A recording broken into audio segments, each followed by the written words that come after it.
this time. Okay, welcome everyone. Let's go ahead and call the April 4th, 2024 Historic Preservation Commission meeting to order. Can I have the roll, please? Commissioner Sibley. Here. Commissioner Fenster. Here. Chairman Lane. Here. Commissioner Barner. Here. Councilmember Mayor Peck. Here. Thank you. Great. So we do have a quorum. We'll continue. So our next item on the agenda is approval of the January 4th HPC meeting minutes. Are there any corrections or comments on those minutes? And if not, I'll entertain a motion. Yep. What? Is there one change I gave to Maria? That was on the retreat, though, no? Or not? It was in the minutes. All right. Okay. Well, Page 2 of the minutes. go ahead and hit your mic there, Commissioner. Just Page 2. where is the? Okay. Did they change everything on this? There it is. Okay. Thank you. Page 2 of the minutes, line 4. It says the Longmont Symphony is buying 3 tables, and it should say the Kanemoto family is buying 3 tables. Thank you. That's my only change. Okay. Any other corrections? Otherwise, I'd entertain a motion to approve as corrected. So Okay. Moved by Commissioner Fenster, seconded by Commissioner Sibley. All those in favor, please say aye. Aye. Any opposed? None. So the minutes of the January 4 are approved as corrected by Commissioner Barnett.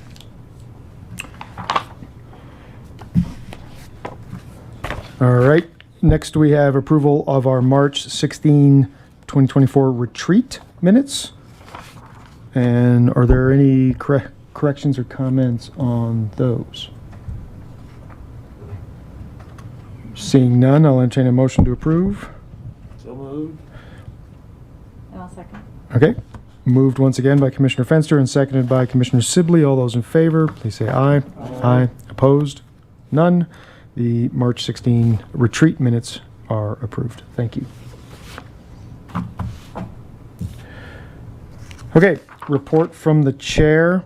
The only thing I have to communicate to the commission, I just want to make you aware that the Longmont Times Call did reach out to me for some comment on the Tower of Compassion coming back to this commission, and just looking for some clarification of what exactly we were doing with it. So we just explained that we're considering the local landmark designation and, you know, some of the benefits associated with that. So I presume there'll be some sort of article coming out.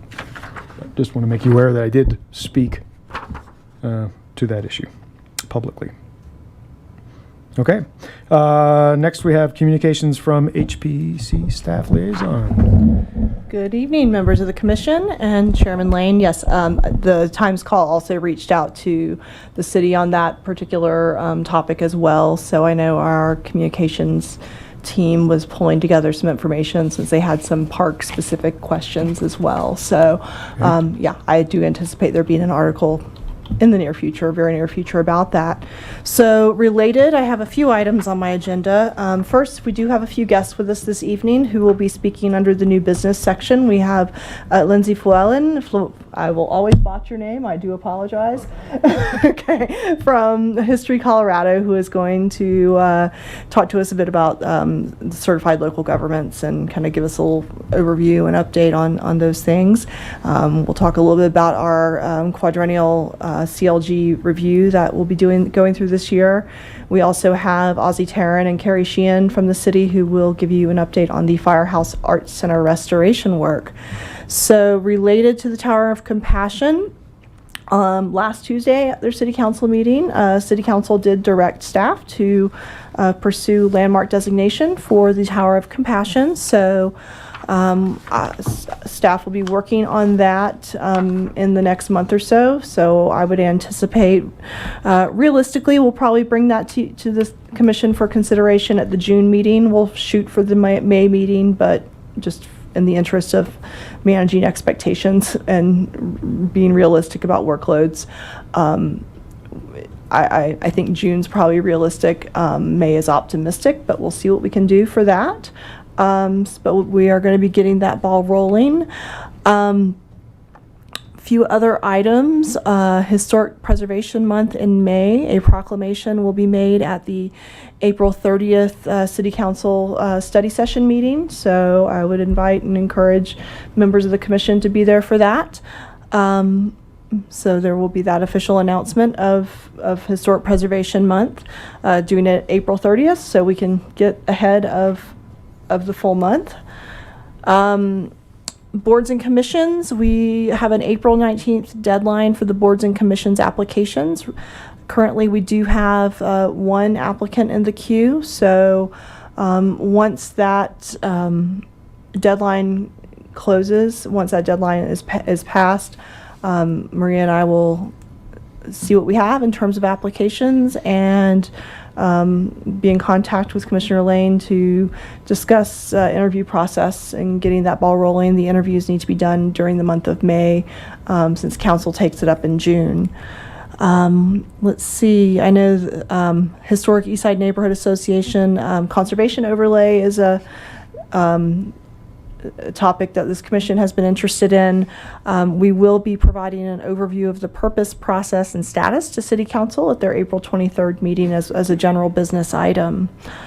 Other items I have this evening are just an update on the survey plan. I've been in communication with Josh O'Hava, our consultant on that. He's working on the map updates and consolidating comments.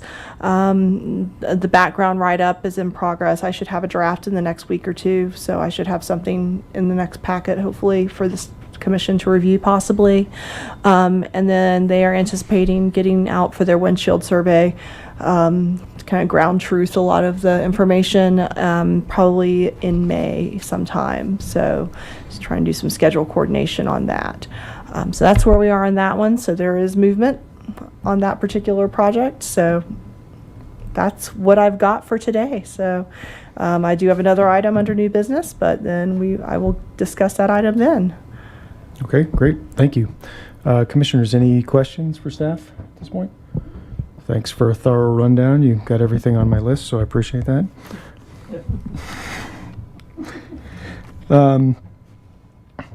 Okay, at this point, we have public invited to be heard. So if there's anyone who's not a guest, I don't see anyone in the audience who's not already been mentioned as a guest. So I will go ahead and close the public invited to be heard. We do not have any items for public hearing. And so then we can move on to new business. And the first item on that list is an update on the Firehouse Arts Center.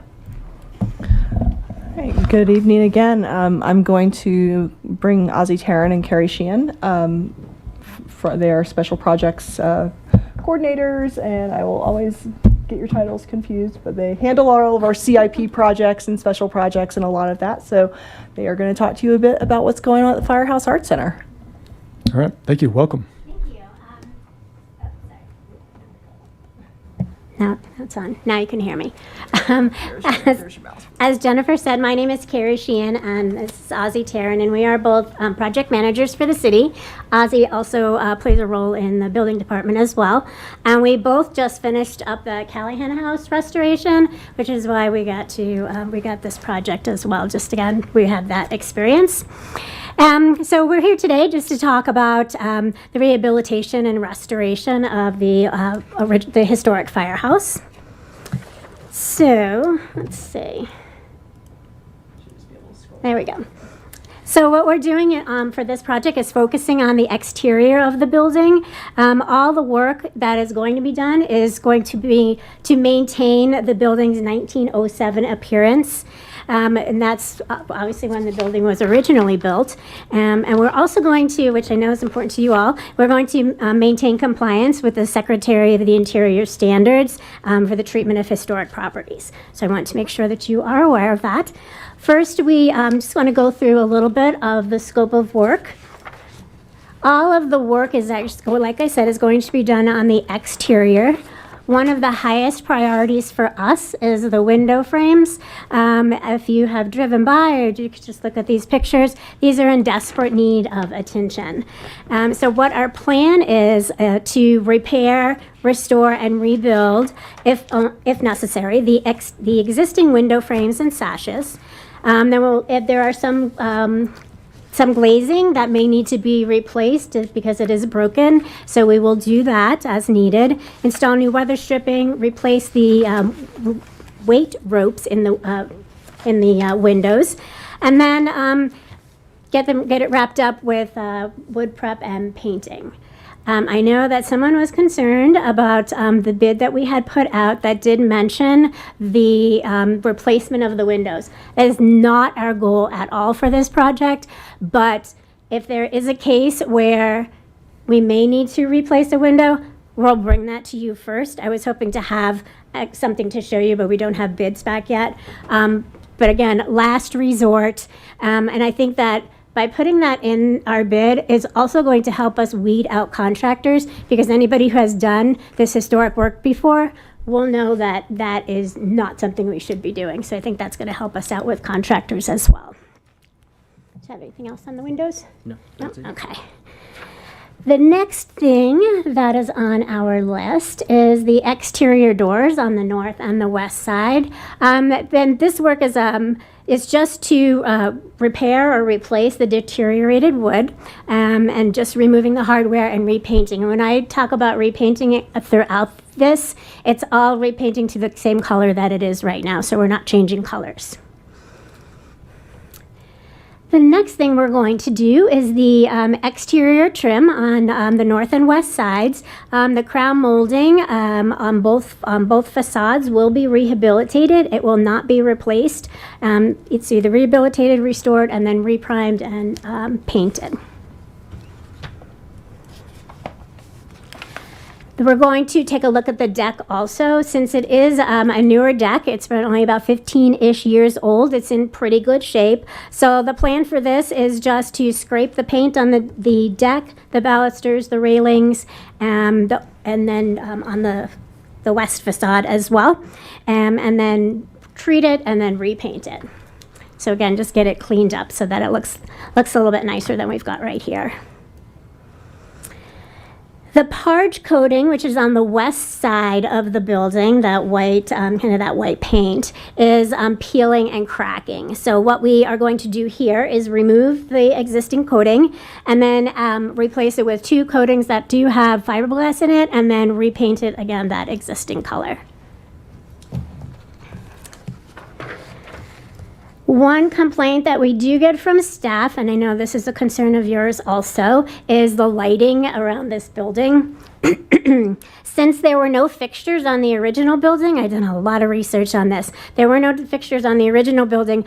What we tried to do was come up with a fixture that was reminiscent of the time period. So that is this kind of that fixture that we've got there. We're going to add two fixtures to the doorways, and I tried to put them in here just so that you can see them, one on either side of the doorway on the west and one on either side on the north. And then the single door on the west side would get one fixture. Again, just to provide a lot of safety lighting, security lighting for that area. Next is the basement stairwell. Access there is pretty dangerous. So what the plan here is to add a stairwell, a handrail to the stairwell, so that it make it safe for staff to go down there. And then we're also going to replace the existing light fixtures, which are kind of askew in there and don't really match anything, with some wall packs. They will be an LED fixture with motion sensors. And they are kind of they'll be behind the gate, so you won't see them, but they will provide that safety lighting for our staff. What we are going to do as well as there, if I don't know if you've been there recently, but they've got a corrugated metal at the bottom of the stairway with a gate. So what the plan is to remove that and then put an expanded metal gate under the porch upstairs, so that it keeps people from going in there who aren't supposed to be in there, but there will be a locked gate for staff to get in and out. What we will do is put it just behind the meters so that we don't have to worry about access to those meters. Installing new gutters on the west and the north side is going to be really important for the work that we're doing, just because the water that is dripping off the roof is causing deterioration to the trim that's already existing. So the plan is, again, to put a gutter on both sides. It'll be behind the trim, so you won't see it from the street, or you won't see it from the sidewalk level either. And it'll tie into the existing downspout and gutter that is on the south side of the building. And I just included this. You guys, I'm sure, know about this already. They're doing the improvements on Kaufman Street. So we're not doing any work on the sidewalk because they are going to take care of it as part of this project. And finally is our schedule. So we did issue that RFP on March 12th, and we have our proposals coming back on April 9th, so that's next Tuesday. We've had a lot of interest. I think we had 6 or 7 contractors who did come to the pre-bid, so that was encouraging. So that's what I have. I don't know if you guys have any questions. Thank you. Yeah. Are there any questions from commissioners? No? Okay. You made it so I have easy. quite a Okay, few, good. Go actually. ahead. I guess I'd like to start with just a procedural question, which might be more of a staff question. So if this were a privately owned property, this proposal would have come before us as a board to obtain a certificate of appropriateness for this work, no? I think typically we would classify this work more as restoration and rehabilitation, since they aren't making substantial alterations to the building. The window work, if the windows were to be replaced, we absolutely would be bringing them to you. The work is typically what I would consider to be minor rehabilitation, restoration work that doesn't substantially change the exterior of the structure. There is the question of the light fixtures. I don't know if that's something that the commission would want to see. We could definitely bring those in. Typically, light fixtures are not the kind of thing that I've seen go to commissions in the past. But if that's something the commission would be interested in seeing, we can definitely do that. The gutters, since they would not be visible and they would be kind of integrated into the existing kind of roofing system, and behind the trim, it would, because it's not visible, I would treat that typically as something along the lines of a roof replacement for hail damage, just because the visibility is not there and it's being done to prevent further damage to the historic trim work. Obviously, if the commission has a different direction that they would prefer staff to take, I'm willing to entertain that. Yeah, okay. I have, if light fixtures, I think if it were a question of, for example, replacing the light fixture that's by the walk door right now on the west side of the building with something as proposed, that's pretty minor. Mm-hmm. Adding 4 brand new light fixtures in places that didn't exist before gets a little stickier, because that would change the perception of the building. So I have a little tiny bit of heartburn over that. The gutter thing I don't entirely understand, because you're talking about guttering. The building as itself is parapets on 3 sides and drains to the south. So you're talking about trying to basically gutter the little bitty roof that is over the cornice trim on the north and west side. Basically what you see here, the white at the very top, sort of steps down, because it's not guttering. I mean, there's a roof, there's a parapet, so the water drains. What we have seen in the parapet is just really shallow. Okay. And so water keeps pouring out. And so For we wanna- over the roof? Correct, over the parapet. It's not really intended for the trim. It's actually intended for the actual roof. Any of that excess water, especially when we get quite a bit of downpour, is just again to help with the building and maintain its longevity. Right. So when it ties back into the downspout on the southwest corner, it's not going to be, even that tie-in is not going to be visible then, right? Because what I would want to avoid is some little stub of a gutter that just sort of breaks out across the building and dumps it weirdly into the downspout, right? I would have to look on the actual west side if you would. Sorry. It's one of those like devil in the details, right? Because there is a gutter on the south side already. Correct, So right. the plan is to tie into the gutter and the downspout at the location that they already are. Right. So the gutter is above this cornice trim detail. It's at the parapet level, basically. Correct. Okay. Okay. I'm glad you noted the storm the windows not being replaced. I would say so, and this is sort of a hot button because we just went through a pretty substantial process with a particular landmarked home owned by an individual here, and based on what at least I can see from walking around the building, if this were a homeowner who came in and said, I want to replace these windows, we would say, no, you're not allowed to. That these need to be repaired based on the standard. So I would say there ought to be a exceedingly high bar for replacement, especially this being a city-owned property, because obviously the optics of the city replacing a window in their own building when they just refused someone else's ability to do that as a private citizen would be a bad look. And I was going to say, we were completely aware of that, that discussion with that homeowner. What we did at Callahan House, because we did have, the windows came out and they just fell apart. We rebuilt them using the same material in the same style. So that is what the plan is. Yeah, that's what Yeah. we would expect and see. And based on what I've seen, I think that seems entirely plausible, right? Okay. There's another note in the addendum that talks about replacing broken glass with a U factor of 0.32, and I wondered how that's going to happen.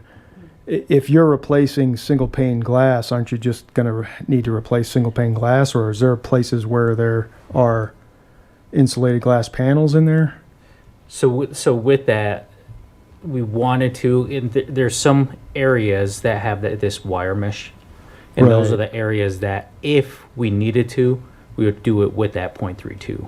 Okay. But most of those historical windows that are actually shown on the pictures, it would be just single pane. Right, where so- we wouldn't be able to accomplish that. Correct. Right. So I just want to make sure we Correct. weren't ripping apart windows and trying to stuff a double No. insulated glass panel. Okay. Thank you.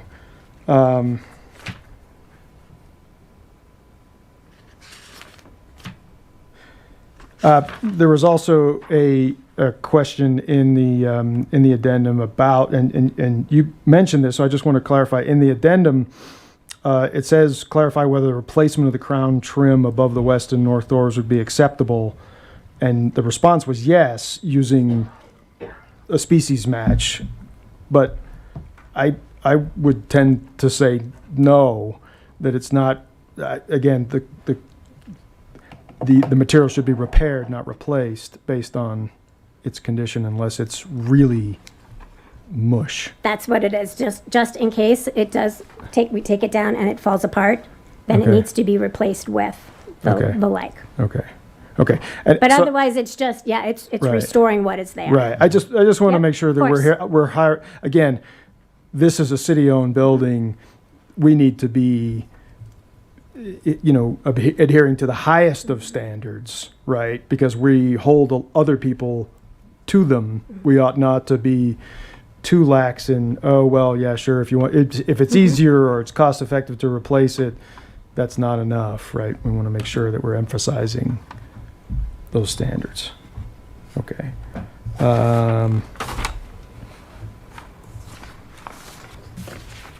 Okay, so I think I'm in pretty good shape, other than I still have a little heartburn over the added lighting fixtures, and wonder if there's not a way to add some additional lumens to those entry areas without installing new light fixtures that really sort of look historic-y, which is the kind of thing we try to avoid here in terms of, you know, misrepresenting how a building used to look, right? Because again, I think probably if someone else came here as a private homeowner or building owner and wanted to do this, I feel like there would be some pushback, at least from me. And we don't have to put those light fixtures in. Yeah. We don't need to put all of ththose light fixtures in. Again, looking back historically, that was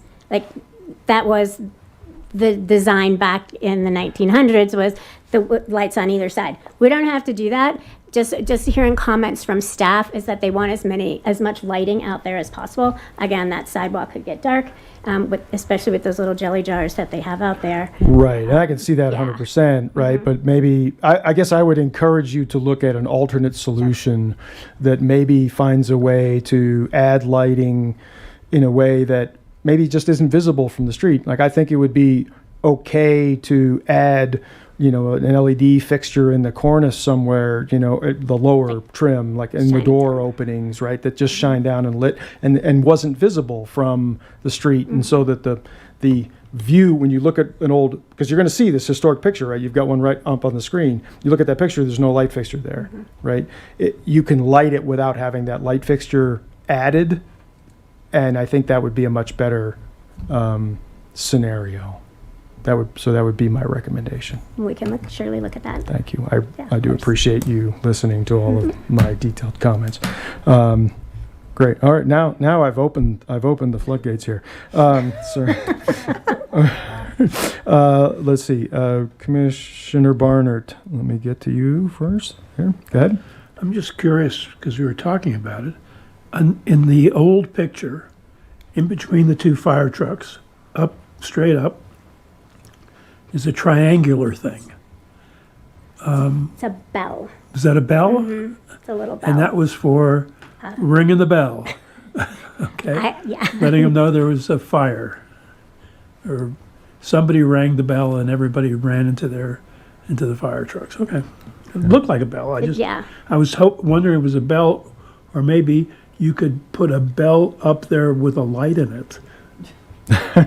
So it would look like the old picture of the bell, but it would throw light. We can see what we can find. Just an idea. Yep. You know, I'd say those if we're right. exploring other options, that certainly we could add that too. I think that's a creative way of saying, you know, looking at historic photos and saying, is there a way to do this in such a way that would represent more accurately what's happening while still acknowledging that, you know, an incandescent 60-watt bulb is not sufficient for today's world. Right. Let's see. Mayor Peck, did you have a comment? I was Yep. going to say exactly what Commissioner. Okay. All right. Well, there you go. There's some energy over there. All right. Well, I very much appreciate that. Any other comments or questions? No? Okay.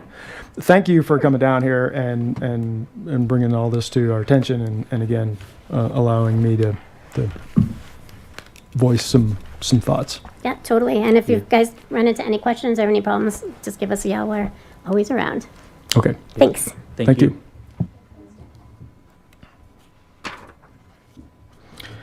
Okay. Next we have CLG update.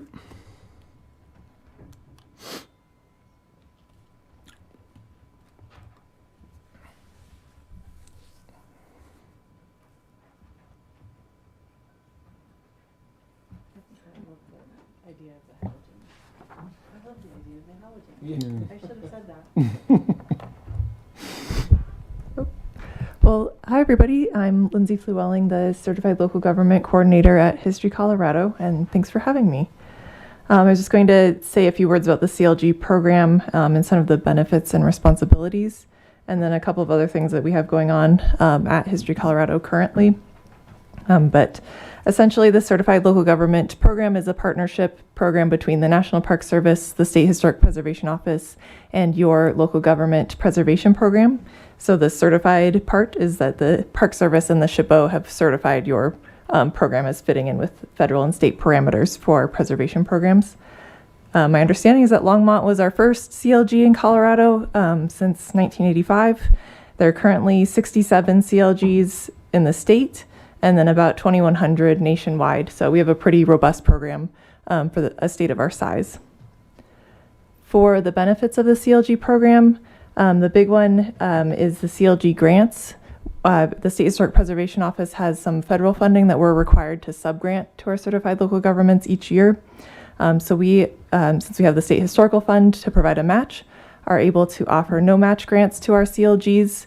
It's for projects of up to $25,000 for things that benefit your local preservation program, like preservation planning, surveys, design guidelines, education outreach projects, and things like that, historic context studies, anything that's like directly beneficial to your sort of administration of your preservation program.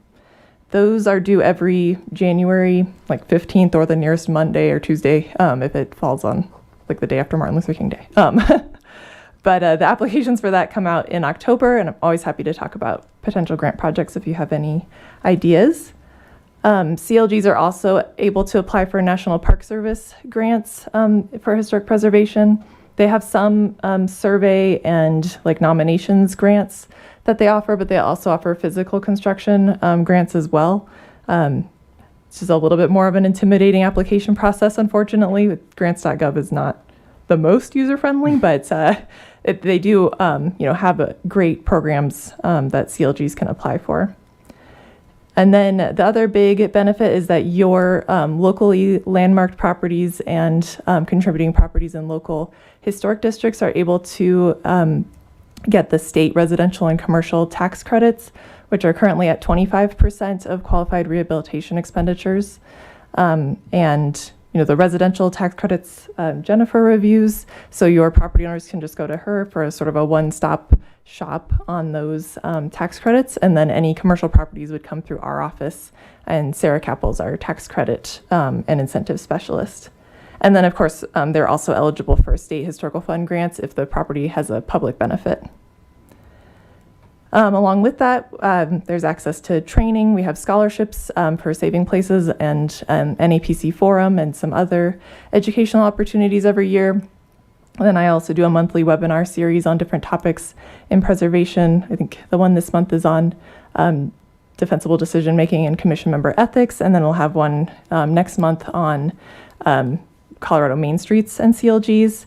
And then the one in June is a discussion, sort of an open discussion among CLGs for LGBTQ plus resources in your local area. So if any of those come to mind, it would be great to have sort of dialogue how to approach those resources, especially because they can be kind of hidden in your local communities. As far as responsibility goes, the main responsibility is to enforce your own local preservation ordinance, and that's a big part of my job, is to just make sure the local governments are following their own ordinances. Establish and maintain a commission, you don't have a problem with that. Send meeting minutes to the State Historic Preservation Office. You guys are some of the best at that, and Maria does a great job. Really enjoy reading your minutes. Provide for adequate public participation, which I know you generally have pretty active public participation. Maintain a system of survey and inventory. One person from your commission needs to attend one training at least once per year, so going to Saving Places or any of the webinars and things like that. Submit an annual report, which Jennifer does every November. And then every 4 years is your CLG evaluation. So what that entails is me attending a commission meeting.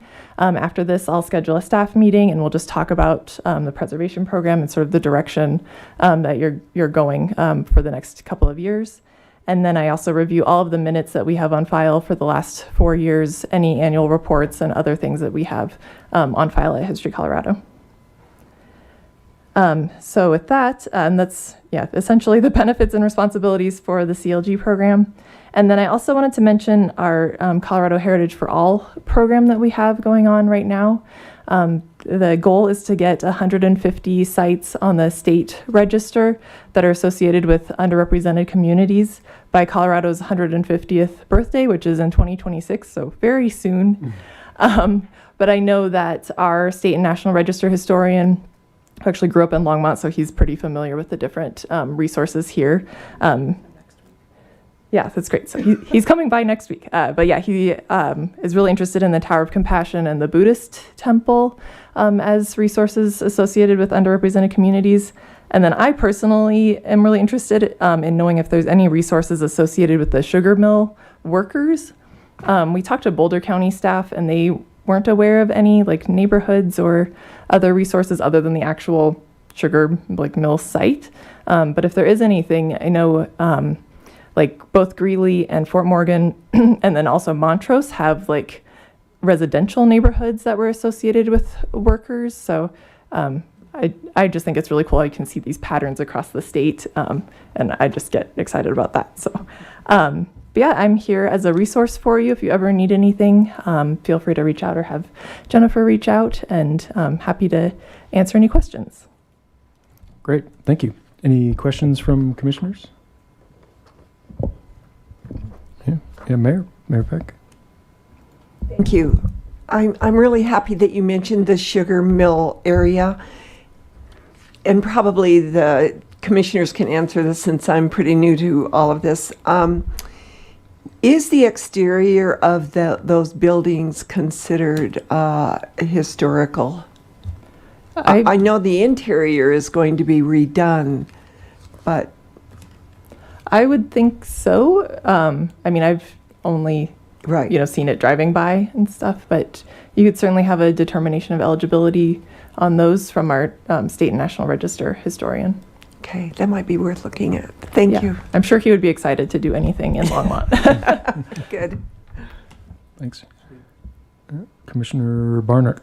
Yeah, I mean, this has come up a couple of times, and in the report that we got the last time there was a consultant here to talk about the sugar mill, I was left with the impression that we didn't have much say about what was going on with the sugar mill. And somebody else might have gotten a different impression, but it was more a question of informing us as to what the current situation was. For instance, it went on the ballot, and nobody came to us and said, "What do you think of the ballot measure?" And that would have proceeded along without any comment from us. I would be happy. In fact, I've asked about it several times. In most recent meetings, I asked when we could expect an update to kind of bring us current, not for approval, because I thought we didn't have that, but more for just what's going on and give us an idea. So I think, Mayor, my answer is that we can go back to the minutes and look, but we've been told that we're not involved in any approval for sugar mill. It's in your growth area, but not actually in city limits, is my Correct. understanding. Right. That's correct. It is that general area is part of an unincorporated Boulder County enclave. So there are some intergovernmental coordination factors in there. But I can touch base with Tony Chacon, who's our redevelopment manager, who's handling that particular project. It's for a lack of a better way of putting it, there are a lot of cats that have to be herded on that project. So as a city of Longmont, because it's not under our jurisdiction, we really can't. And it's not under our ownership, but most importantly, it's not under our jurisdiction. We really can't go out and proactively landmark it until it's in our jurisdiction, basically. But based on my conversation with Boulder County staff, they're interested in learning more about the history of the sugar mill. So if that's something you wanted to kind of collaborate with them on, I think that might be beneficial to both places. I think that there's a lot of history online of the sugar mill, and because and I think Tony's got a boatload of stuff that because when he presented to us, he gave us a lot of the history of it. But, Okay. you know, if we can do anything, I'm sure we're all interested in the project. And for many of us, it abuts our neighborhoods. So we're concerned about what happens there. But I Right. don't think that's as private citizens, I don't think is, you know, and I think Jennifer's clarified that it's not within our jurisdiction. Right. Right. Now, having said that, there has been sort of a long-standing sort of courtesy information passing through. So as projects develop, maybe start making their way through the city and into a planning commission hearing or something of that nature, then, you know, it can be appropriate to reach out, get, you know, Tony or someone else to make a little presentation, give us an update. I mean, I think that's sort of just a courtesy, and I think we'd like to be extended that courtesy at any opportunity, right? At any appropriate opportunity, right? Yeah, I would say that as there is movement on those properties, we would definitely, I would definitely coordinate with Tony and his staff. Tony's office is next door to mine, so coordination is pretty easy. I would definitely, you know, coordinate with him to get him or the appropriate person here to provide an update and get any feedback that you might have. Yeah, thank you. Let's see, Commissioner Fenster. Yeah, who does have jurisdiction It's in over Sugar Mill? unincorporated Boulder County, so as a government entity, they would be the ones who have oversight. So it is the Boulder County government? I assume they realize that they have jurisdiction? They do. It's Yeah. it's one of a number of unincorporated county enclaves within the city of Longmont or within the Longmont planning area, and we do have an intergovernmental agreement with Boulder County that addresses enclaves, and you know, basically we're encouraged to annex them as feasible. Have they done anything to exercise that jurisdiction? In other words, who is managing that particular physical plant? It's under private ownership, so. Oh, it is? Yeah, these are privately owned. These are Oh. privately owned properties. Hence my comment about hurting a lot of cats, because there are no, actually multiple owners within this area. So it's under the jurisdiction of Boulder County, but it's under the ownership of private entities. Have they indicated that they want to redevelop it, or on the other hand, would they be Oh, yes. interested in donating it? There are long-standing active discussions about redevelopment of these properties, rehabilitation, adaptive reuse, just trying to figure out a use that makes sense. So there are ongoing discussions that have been happening for several years now. So it's very much a long-term redevelopment planning process. To the extent that you know, have any of them involved the historic preservation of the physical plant itself? There are definitely discussions about preservation of the exteriors of the properties. To what extent, I'm not 100% certain. I know there is a desire to maintain that character, but there are some contamination issues they have to deal with as well. So it's a very multifaceted property and redevelopment endeavor. But currently it's been a lot of behind the scenes work for the last several years. So it's we have a redevelopment manager who is very actively involved and engaged with those property owners in terms of trying to figure out financing strategies and redevelopment strategies, and figuring out users and brownfields remediation and all of that. So there are quite a few layers to that particular property, and it's definitely being worked through. It's not at risk of being demolished, is it? Not to my knowledge. Ah, who would know? I mean, I haven't seen any referrals that have come through. So it's a discussion that we'd be aware of, but at this point, I'm not aware of any risks at this point. Boulder County also automatically reviews any properties that are proposed to be demolished that are 50 years of age or older. We have the So, same reviews as Oh, well. okay. Yeah. So, yeah. Okay. so it wouldn't just happen overnight or anything. Yeah, there's definitely a process. There are many different processes underway at this point. Okay. Thank you. I had a couple of small questions. You mentioned the webinars. Is there a way we can get that link passed on so that we can, just all of you? I do apologize. I thought I did not realize you weren't on the mailing list, so I will Okay. make sure I get those forwarded to you. Great, thank you. And then my ears perked up quite substantially when you started talking about no-match grants for things like preservation plans and surveys and things. So we absolutely have, goals and aspirations here to, we're working on a survey plan right now. Then we'll need to follow up that plan with surveying, Right. and documentation, and then hopefully bigger picture goal, a preservation plan, for the city that could fall in line with the rest of the master plans that are here. So all the grants you're talking about, what did I hear a dollar amount? Was that 25? It's 25,000. So yeah. I would say if you're certainly welcome to apply for the CLG grants for a preservation plan, but cost Yeah. level, state historical fund might be more Right. appropriate because even though they require a match, they can cover, a larger dollar amount. Right, but that amount would be a good amount for surveying if we identified. If we can get if the survey plan can get completed in a time, third quarter or something like that of this year, and we can identify, our surveying priorities, and then have a grant application in January to fund the continuing movement of that plan, that would seem like a pretty good.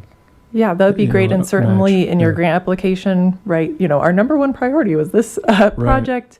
And hopefully your consultant can also kind of break up projects into that like $25,000 bite-size amount to make it logical for the grant. Right. Perfect. Great. Thank you. Any other questions or comments? Are you going to send the webinars to everybody? Yeah. I'll get it sent to everyone, and That's what I meant. If I wasn't clear about that, that was my intention. Sorry. Well, great. Thanks for having me. All right. Thank you.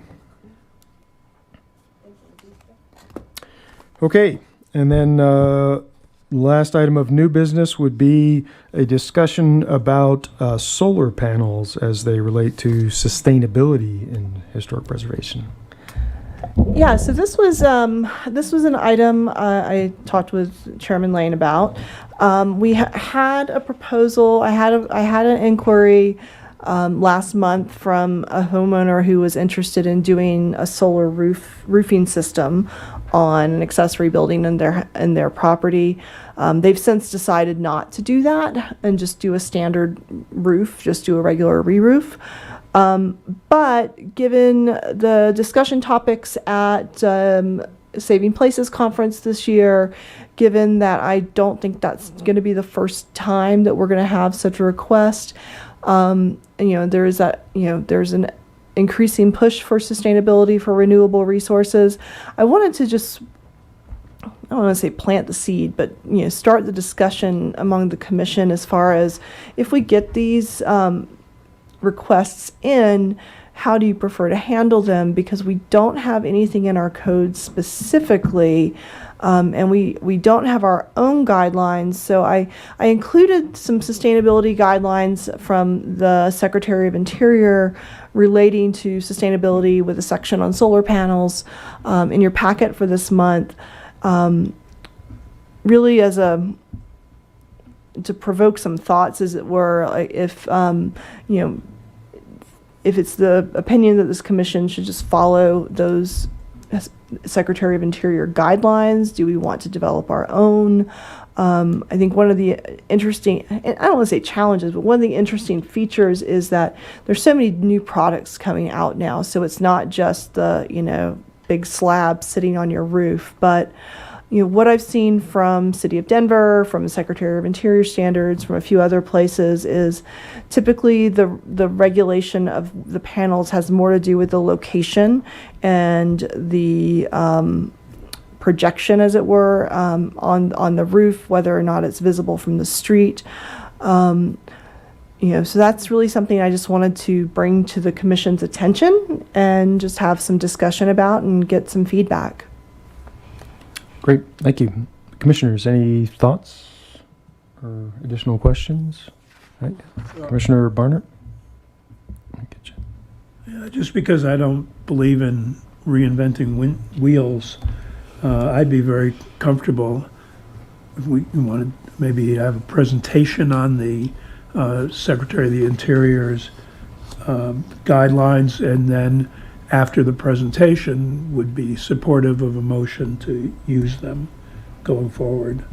If that's something that the staff thinks would be a good idea to have on record, rather, I think the upside of that is rather than waiting until somebody comes in before us, and then it looks like we're kind of, guessing what we're supposed to do. Yeah, that's a good point. Commissioner Fenster? Yeah, I would be interested in our providing some guidelines in advance by way of encouraging the use with those historic preservation related guidelines. In other words, I would love to see us do something affirmative which accomplishes both the historic preservation objective and the use objectives. Okay.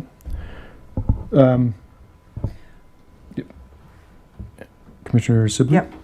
I don't really have a whole lot to add to that, other than the fact that yes, I'm like in total support. I feel like getting sustainable energy resources integrated in, that's great. So I'm glad to see this topic coming up. So that was it.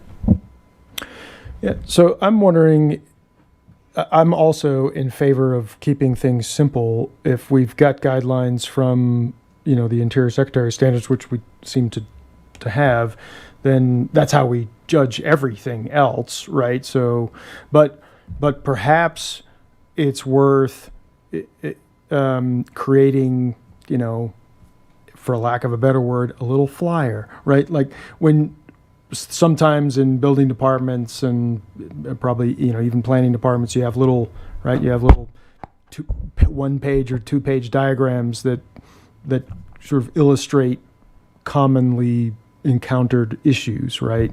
Just for everyone's clarity. If we had instead of making somebody go find this, right? If we had the material that's already existed just kind of combined into a 2 or 3 page little handout, right.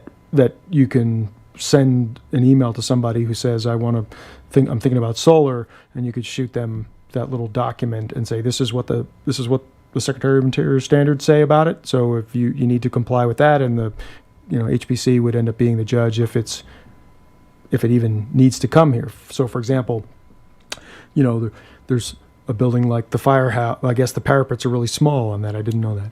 But a building like the firehouse, a downtown building with parapets and a flat roof, and somebody wants to put a couple solar panels up there, and you can't even see them from any place. I don't know that needs to come to the commission, right? That's a staff level decision. Somebody wants to slap solar panels on an awning or something like was in one of those pictures in the handout, on a downtown facade, then I think, okay, wait a minute, that needs, that's a lot more prominent. So those are my thoughts. Let's see, Mayor Peck. Thank you. As I'm looking at these pictures, and I agree on commercial buildings or in downtown, it's a different thing than when it's in a residence. So as we learn from the information that we're going to get back, be prepared that if a house is not situated for solar and it's turned down because of where it's located, where's the equity if the neighbor is allowed to have solar because their house is situated differently on their lot? So I think before we get any said standards, or we need to think about that, could be a huge problem. Okay, thank you. It's a fair point. I know that, you can still get a decent amount of return, even if it's not purely true south, but, I'm sure there are circumstances where heavily wooded, and I haven't really had a chance to go through these standards to see what they say about that sort of thing, but, does that seem like a reasonable proposal for staff to just kind of call? I mean, I know we're constantly trying to find things for you to do. In my copious free time. There are a few different resources. It'd be easy enough to just clip these pages and have them, available. I can always, as an information item for next month's meeting, I can just include, the city of Denver has a pretty robust section of guidelines on their, for their solar panels, and in their case they do allow them on the street side in some cases, but the issue, their guidelines are that they not go all the way to the edge of the eave, they not have a really high projection, that they be a bit as flush as possible, and I think you're seeing now that there are a lot of roof systems that are almost completely flush. So I think you're going to start seeing just increasingly compatible products out there. But I can definitely include the Denver guidelines in the next packet. I think that'd be worthwhile if you could do that and just cut out the few pages that are associated with solar to here, to where it's just a simple, makes it easier for us to just parse through some of the information. I think that would be really helpful and a worthwhile discussion. If Denver's got, they've got a really nice, robust. They've got some really robust guidelines on for sustainability. Great. Okay, so I don't think we need to vote on anything today. There's no motion that we need, but let's just continue that conversation. Any other comments on that particular issue? No? All right. Well, thank you for putting that together, and I agree it's worth getting in front of, for sure. Mm-hmm. Okay. Let's see. Then we have prior business. So a recap of the retreat. That is something I'm really going to turn over to the commission to refer to. We had our retreat minutes in the packet as well. In terms of updates, the survey plan is in progress, so I should have some deliverables hopefully by the May meeting, or at least something in draft form. So that's, we're definitely making progress towards that for sure. So, and then we've got the proclamation going for Historic Preservation Month as well. So, been in communication with our communications team. So for Preservation Month, if there are items you come across, particularly that are relevant to Longmont, if there are some events or something you're aware of, send them my way, and I will see if we can get them pushed out on social media as well to raise, keep the awareness going. Okay, thank you. Any commissioners' comments? Yeah. Commissioner Barnard. I'm not sure how much work this is, so I don't, I want to be careful asking Jennifer about it, but I think it would be nice if we had some sort of a recap of a summary of the meeting. Now, I have some AI that can do that. If you want, I can send Jennifer an AI draft and she can look at it and then go from there. But I just think if we go back to the retreat, it takes about some time to go through it all. A lot of it's repetitive. Mm-hmm. And so, but I think if we had something where we'd have a page that we could refer back to every once in a while and just had the 1 or 2 page summary of what happened and what decisions were made, and also, in other words, what we're going forward on the survey, for instance, and then what things were put on, well, we're gonna watch this, and then what things we just say deferred until some future time. I think that'd be a helpful document that we could use as a working document. But I don't know how, I know that staff is overwhelmed with what they have. So like, if you want, I'll be glad to process something and send it to staff. I think we'll accept your volunteering. Good. Yeah. Yeah, please send that my way, and I'll, take a look at it and massage it as necessary and include that with the May packet. Thank you, Commissioner. Any other comments on the retreat? No? Okay, thanks. I do appreciate you putting that together for us again, and I think it was a productive session. Okay, comments from any commissioners? Anybody have anything else they? None? Okay. I do have one that's just a reminder that I will actually not be here for the May session. I'm going to be in a place where things are actually really, really, really old. So hopefully, Where? Rome. Oh. Just gonna say, he's going to Italy, right? Yep. So Commissioner Norton, as vice chair, should be chairing the meeting. I'm happy to get with her in the meantime, before that, and I can reach out to her separately just to be sure that she's got everything she needs to run that meeting, but just a note of reminder. All right, thank you. Let's see, Mayor Peck, do you have any comments for us? And to apologize for not being at the retreat. I planned on going, but life comes in and disrupts things, so I couldn't be there. And I'm very happy to read all of these minutes. It sounds like it was incredibly interesting. I also was called by Matthew Bennett for some comments on the Tower of Compassion, so who knows if he'll use them, but he called. And that's it. That's all I've got. Okay, great. Thank you. We are at the end of our agenda, so I will entertain a motion to adjourn. Move to adjourn. Second. Okay, motion moved by Commissioner Sibley, seconded by Commissioner Fenster. All those in favor? Aye. We are adjourned. Thank you very much. Thank you very much.